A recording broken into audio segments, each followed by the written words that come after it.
Bonjour Théa, j'espère que tu vas bien. Je ne t'ai pas oublié. Excuse-moi pour toute cette période pendant laquelle j'ai pas envoyé de vidéo. Simplement, j'étais overbookée avec le travail en ligne avec mes élèves, etc., etc. Puis je me suis mise à clouer au coude des blouses pour l'hôpital de Verviers. Bref, mais je ne t'oublie pas. Voilà, je continue avec les pH et tu me diras si jamais il faut qu'on passe au redox, d'accord? Parce que si tes cours reprennent, si tes cours de chimie reprennent, on sautera du pH au redox. De toute façon, il n'y a vraiment aucun problème là-dessus. Tu vas voir, les redox, c'est assez facile. Je peux mettre des guillemets à facile parce que, bon, la chimie, c'est pas toujours. Voilà. Alors, je te rappelle plusieurs choses. Je vais t'envoyer ce document aussi. Donc, c'est le produit ionique de l'eau, KW. Produit ionique de l'eau, eh bien, c'est la concentration de OH- fois la concentration de H3O+. D'accord? Et ça vaut 10 exposant moins 14 dans les conditions normales de température et de pression, autrement dit à 25 degrés. Ça va?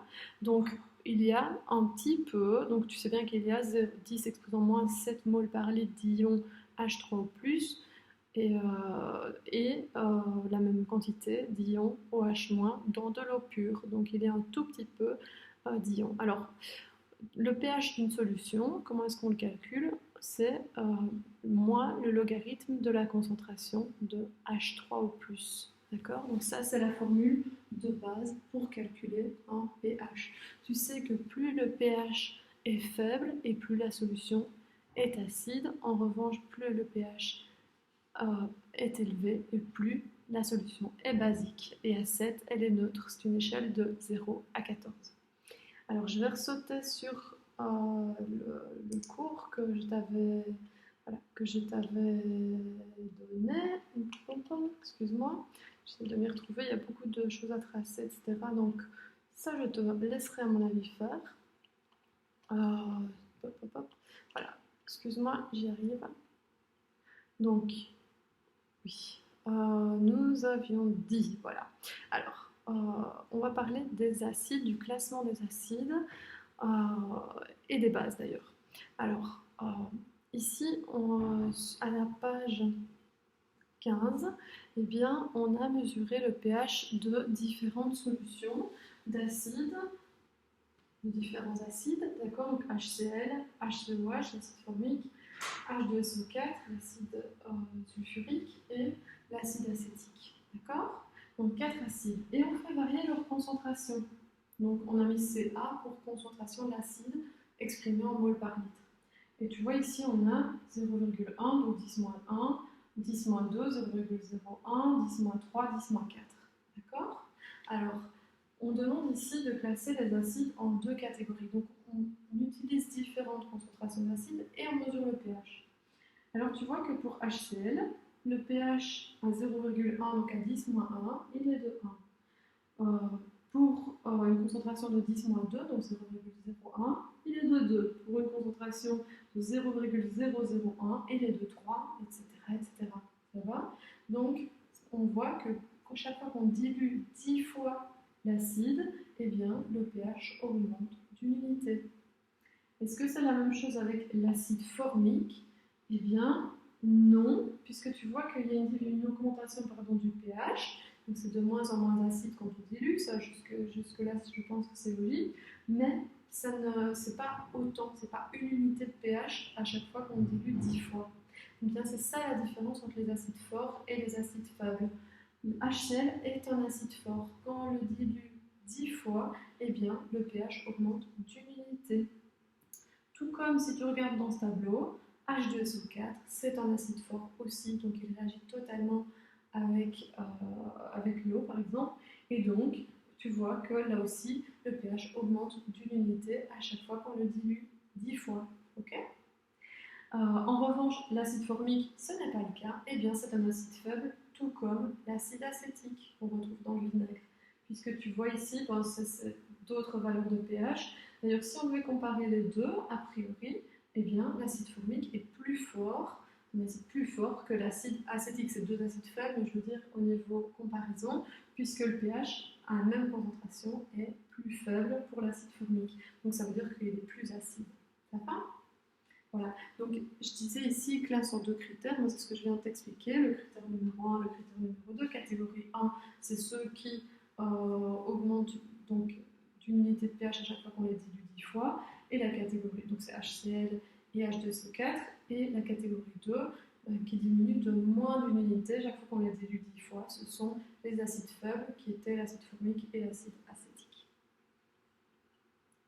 Alors, donc si on va compléter ici la phrase avec les mots moins et plus, lors d'une dilution, donc ça veut dire qu'on dilue, qu'on diminue la concentration de l'acide, la première catégorie, donc c'était les acides forts, comporte des acides dont le pH va varier plus rapidement, d'accord, que les autres. La deuxième catégorie qui sont les acides faibles, puisqu'ils varient d'une unité, les autres c'est beaucoup moins.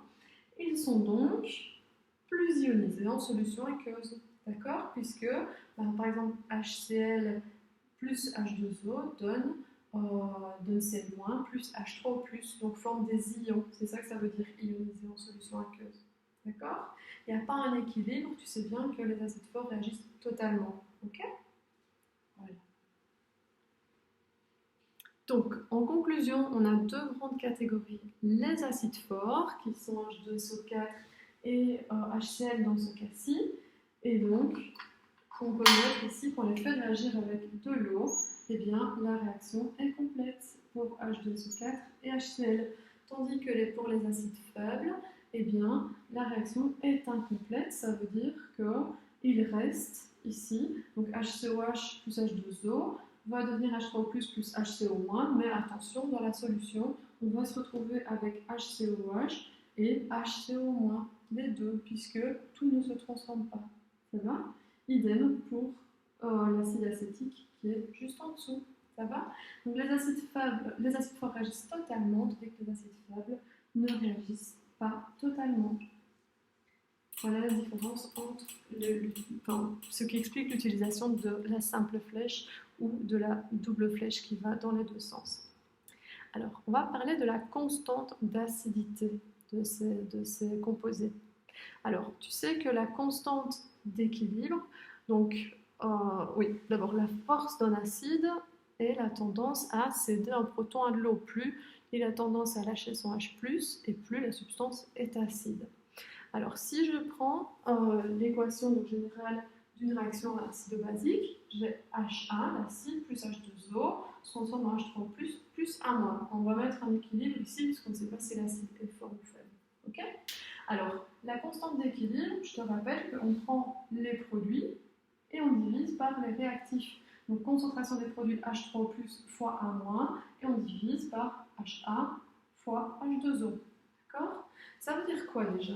Que si l'acide est assez fort, donc on va avoir tendance à plus ici former H3+ et 1-. Donc H3+ et 1- vont augmenter. Il restera très peu de H1. L'eau, eh bien, c'est une constante. C'est 55, quelque chose. D'accord?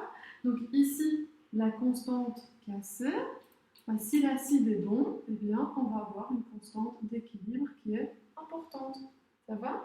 Donc plus la constante d'équilibre est importante et plus l'acide est fort.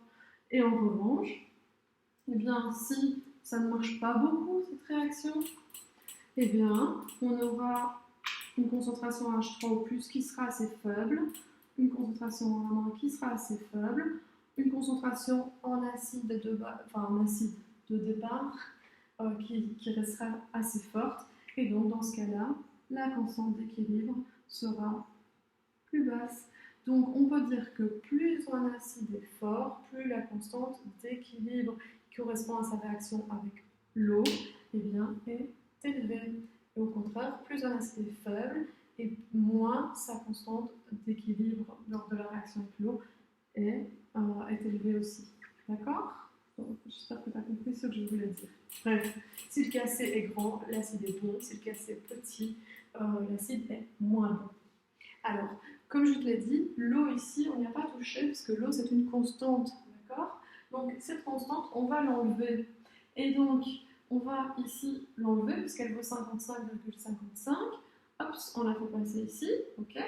Et Kc fois la concentration de l'eau, qui est une constante, eh bien, ça s'appelle la constante d'acidité qu'on nomme Ka. D'accord? Et Ka, eh bien, Ka donc vaut la concentration de H3+ fois la concentration de la base conjuguée, donc dans les produits, et le tout divisé par la concentration de l'acide au départ. Voilà. Donc plus Ka va être élevé, et plus l'acide est bon. Moins Ka est élevé, et plus l'acide est faible. Ça va? Voilà, j'espère que tu as compris ce que je viens de raconter. Hops. Voilà. Donc un petit exemple pour quelques acides. Alors là, j'ai pas de calculatrice, voilà, mais on va faire au pif comme ça. Donc on met HCl, équation de la réaction avec l'eau. HCl plus H2O se transforme en Cl- plus H3O+. D'accord? Tu sais que HCl est un acide fort. Et alors, on voit que sa constante d'acidité, c'est 10 exposant 7. C'est beaucoup, beaucoup, beaucoup. Si je prends, je vais prendre facile, puisque, bon, tu vois ici 10-7, etc. Donc, je vais prendre H2S plus H2O qui se transforme en HS- plus H3O+. Bien ça, c'est un acide faible. Et tu vois que la constante d'acidité, elle vaut 10-7, elle est plus faible. Donc, plus un acide est fort, et plus sa constante d'acidité est grande, comme je te l'avais dit tout à l'heure. Et dans ton tableau périodique, tu peux trouver les valeurs des constantes d'acidité ou du pKa. Le pKa, on y arrive parce qu'on utilise une échelle logarithmique. Ok? Je laisserai compléter le reste, évidemment, si tu le souhaites. Et n'oublie pas de revenir vers moi si tu as des questions. Donc, je te le disais, on utilise une échelle logarithmique par facilité. Donc, oui, comme les unités ici sont très petites, 4,9 fois 10-13, etc., c'est plus facile d'utiliser l'échelle logarithmique. Et donc, on définit le pKa par moins logarithme de du Ka, donc de la constante d'équilibre de l'acide. D'accord? Voilà. Alors, les valeurs des pKa apparaissent au dos du tableau périodique, c'est ça que tu peux retrouver dans ton tableau périodique. Et donc, plus un acide est fort, si tu regardes dans ton tableau périodique, et plus son pKa est faible. Pourquoi? Parce que si un acide est fort, sa constante d'acidité est grande, donc augmente. Ici, il y a un moins devant le logarithme, donc le pKa va diminuer, et inversement. Donc plus un acide est faible, si tu regardes au dos de ton tableau périodique, les acides faibles sont dans la colonne de gauche, en bas à gauche, et plus son pKa est, élevé. Ça va? Voilà. Excuse-moi, je réfléchis en même temps que je t'explique.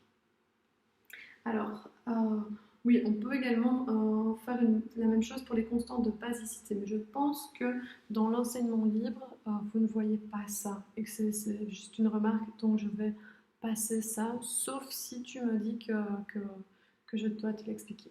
Alors, oui, tu as toute une série d'exercices ici, à la page 18, que tu pourrais faire, à part l'exercice 6 où on parle de constante de basicité. Et on arrive au calcul du pH de solutions acides et de solutions basiques. Voilà, je vais arrêter cette vidéo là et je vais essayer de voir si je peux faire vite une deuxième. Bisous, prends soin de toi.